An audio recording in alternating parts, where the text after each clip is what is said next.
So hello dear students, है ना।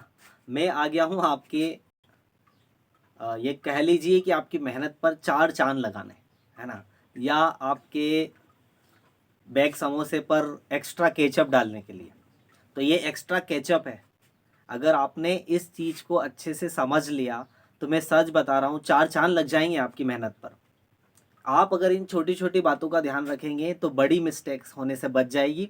और यकीन मानिए, इन छोटी छोटी चीज़ों से ही आपके नंबर कटते हैं, मार्क्स भी कटते हैं, और आपकी पूरी जो मेहनत है वो पूरी की पूरी मेहनत क्या हो जाती है, डिस्ट्रॉय हो जाती है, ख़त्म हो जाती है। और एक टीचर होने के नाते मैं ये नहीं चाहता कि ये सारी की सारी मेहनत आपकी ऐसे ही चली जाए। तो प्लीज़ इस वीडियो को आप देख लीजिएगा पूरा, और इन बातों का ध्यान रखिए, अपने आप से कमिटमेंट कीजिए कि हाँ, सच में हम इन बातों का ध्यान रखेंगे। मैंने लिख भी दिया है कि सच में हम इन बातों का ध्यान रखेंगे। 2-3 बार वीडियो को देखने के बाद इसको 2-3 बार देखिए, समझिए मैं साइकोलॉजी क्या है, मैं क्या कहना चाह रहा हूँ आपको।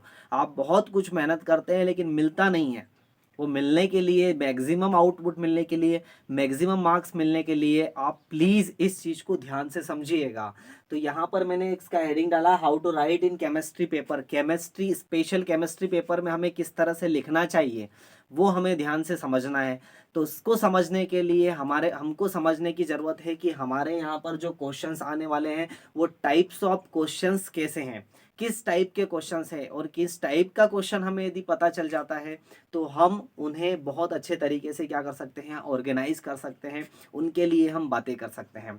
तो कुछ टाइप्स ऑफ क्वेश्चंस मैंने लगभग सभी को इंक्लूड करना चाहा है। तो यहाँ पर 6 टाइप ऑफ क्वेश्चंस मैंने आपके सामने लिख रखे हैं। वन बाय वन मैं इनको ध्यान से समझाऊंगा, इनको समझ लेना और ये मिस्टेक होने से बचना अपने आप से। जब आप इन आंसर्स को लिखें तो मेरी इन बातों को ध्यान में रखना, ये बातें आपके ऑटोमेटिकली ध्यान में आ जानी चाहिए।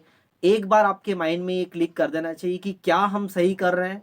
बस, अगर क्या हम सही कर रहे हैं ये अगर आ गया आपको तो आप ये सीली मिस्टेक्स नहीं करेंगे। तो आइए जाइए, पहला जो टॉपिक मेरे पास है, ऑर्डर वाइज।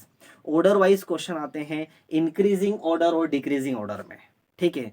तो क्या करता है बच्चा, बहुत मेहनत करके पढ़ के जाता है कंसेप्ट, इंक्रीज ऑर्डर भी लिखता है, डिक्रीजिंग ऑर्डर भी लिखता है ना। पर बेचारा क्या कर देता है, लिखा ऑर्डर सही है लेकिन बहुत बार ऐसा होता है कि इसने साइन गलत लगा दिया होता है।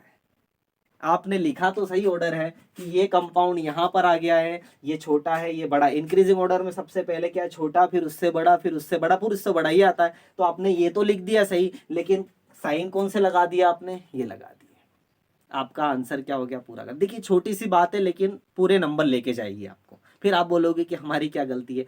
अगर आपने डिक्रीजिंग ऑर्डर है तो इस साइन को समझिए, पहले बड़ा फिर छोटा फिर छोटा। तो इस तरह से इंक्रीजिंग और डिक्रीजिंग ऑर्डर में अपने आप से एक क्वेश्चन कीजिएगा माइंड में, जब आप लगा लीजिए एकदम लिखने के बाद दूसरे क्वेश्चन पे जंप मत मारिए,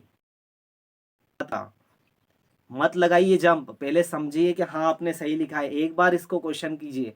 खासकर इंक्रीजिंग और डिक्रीजिंग में साइन सही लगाए या नहीं लगाए, इंक्रीजिंग ऑर्डर लिखा है या नहीं लिखा है, डिक्रीजिंग लिखा है कि नहीं लिखा है, सही। बस इतनी सी बात ध्यान रख लेंगे आप, काफ़ी आपको फायदा होगा इससे। सेकेंड टाइप है reasoning type question. Reasoning type question जो आते हैं ना, वो कुछ कुछ बच्चे जो वाकई में अच्छे पढ़ते हैं उनके लिए बड़े आसान रहते हैं, उनके लिए जो टर्म इंट्रोड्यूस करते हैं अंदर वो अच्छी होती है। लेकिन कुछ बच्चों के लिए थोड़े से कंसेप्ट्स क्या हो जाते हैं, थोड़े से हल्के हो जाते हैं, लाइट हो जाते हैं। तो उनके लिए मैं बताऊंगा कि जो इंपॉर्टेंट टर्म है, जैसे मैंने यहाँ पर लिख रखा है टर्म, तो जो मेन टर्म्स होती है, मेन टर्म्स में जैसे कि रेजोनेटिंग स्ट्रक्चर, रेजोनेंस हो गया, है ना, इंडक्टिव इफेक्ट हो गया, स्टेरिक हिंड्रेंस हो गया, इस तरह की जो मेन टर्म है वो आप जो भी उसमें उस रीजनिंग उस क्वेश्चंस का यदि रीजन देती है तो वहां पर आप उनको लिखिए और स्पेशली उनके नीचे अंडरलाइन कीजिए आप, ताकि आपको बहुत फायदा होगा, उससे आपका अच्छे से नंबर मिल जाएगा रीजनिंग टाइप में। तो रीजनिंग टाइप में एक चीज़ ध्यान रखिएगा कि मेन टर्म को हमें अंडरलाइन करना है और उसको अच्छे से इंट्रोड्यूस करना है, तो आपके लिए बहुत फायदा होगा reasoning type, specially reasoning type questions में। ठीक है। तीसरा जो आता है कन्वर्जन टाइप क्वेश्चंस। तो कन्वर्जन टाइप क्वेश्चंस में जब हम कन्वर्जन करते हैं या कंप्लीट द फॉलोइंग रिएक्शन करते हैं तो कोशिश कीजिए कि नेम विद स्ट्रक्चर, जो है ना स्ट्रक्चर्स के साथ नेम लिखना मत भूलिएगा। आपने structure suppose benzene to aniline बना दिया है तो नीचे बेंजीन बनाया है तो नीचे बेंजीन लिखिए, ठीक है। फिर एनिलीन बनाया है तो एनिलीन बनाने के बाद नीचे एनिलीन लिखिए, आपका बहुत अच्छा परफेक्शन जाएगा। अच्छे लिखिए थोड़ा सा, है ना, मतलब कि उसको प्रॉपर वे में लिखिए, एक लाइन छोड़कर नीचे लिखिए, अच्छे से लिखिए उसको, तो वो एक अच्छा रिप्रेजेंटेशन भी देगी कॉपी का। और आप में थोड़ा सा जो नॉलेज है, आप जो उसको अच्छे से लिख पा रहे हैं, तो चेक करने वालों को लगेगा कि हाँ बहुत ही प्रॉपर वे में इसने पढ़ा है, बहुत ही प्रॉपर वे में आंसर दे रहा है ये। तो नेम विथ स्ट्रक्चर्स आपको बहुत ध्यान रखना है इस बात का। अगला मैं लिख रहा हूँ आईयूपीएसी नेम। आईयूपीएसी नेम आप देख चुके हैं, एक तो ऑर्गेनिक कंपाउंड्स के आईयूपीएसी नेम वो अलग होते हैं, उनके रूल्स अलग होते हैं, और कोऑर्डिनेशन कंपाउंड के आईयूपीएसी के नेम रूल्स अलग होते हैं। तो उन रूल का बड़ा ध्यान रखिए और उसके अकॉर्डिंग ही उनके नाम लिखिए। और कभी कभी क्या होता है, कभी नेम दे देते हैं तो स्ट्रक्चर आपको बनानी होती है, और कभी कभी स्ट्रक्चर दे देते हैं तो नेम बनानी होती है। तो बच्चों दोनों तरह से आईयूपीएससी को सीख कर जाओ, ठीक है, दोनों तरफ से आईयूपीएससी। और एक तरह से भी सीख लिया है तो दूसरी तरह से सीखना बहुत आसान हो जाता है, ये आप भी जानते हैं, ये पूरी दुनिया जानती है।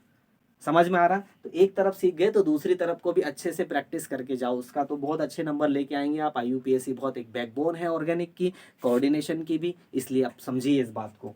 हमारा जो फिफ्थ वाला पॉइंट है वो है what happens type questions, what happens when, और कुछ भी, ठीक है, जो भी मटेरियल आपको दे रखा है what happens when. What happens when में ध्यान रखिए थ्योरी के साथ साथ रिएक्शन भी मस्ट है।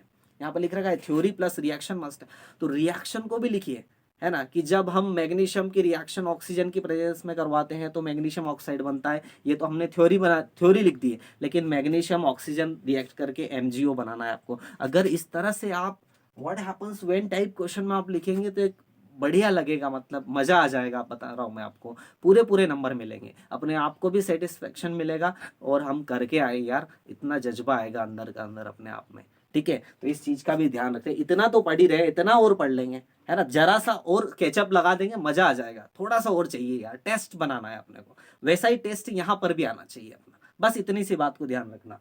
सिक्स्थ वाला है पैसेज टाइप क्वेश्चन, बहुत अच्छा इंट्रोड्यूस किया है यहाँ पर। अब क्या हो रहा है, सीबीएसई ने पैसेज टाइप क्वेश्चंस सारे इसमें देना स्टार्ट कर दिया है, सभी सब्जेक्ट में, तो बहुत अच्छा है। रीड केयरफुली यार, और इसमें मैंने एक ही चीज लिख रही है, बस ये आपके भरोसे, मार्क्स नहीं कटने चाहिए इसमें, तो एटलीस्ट इसमें तो मार्क्स आपके नहीं कटने चाहिए। बहुत अच्छे केयरफुली रीड करो इसको, और इनके क्वेश्चन बहुत आसान होते हैं, बहुत इजीली बन जाते हैं, है ना। और आपने सैम्पल पेपर्स की काफ़ी कुछ प्रैक्टिसेस की हैं, तो उसमें से और आसान रहेगा आपको इस तरह के क्वेश्चंस को अटेम्प्ट करना। बट एक ध्यान रखिए कि पैसेज टाइप में से तो हम मार्क्स नहीं कटने देंगे, ये सचिन सर की कसम खा के कहते हैं, हम नहीं कटने देंगे, मतलब नहीं कटने देंगे, ठीक है।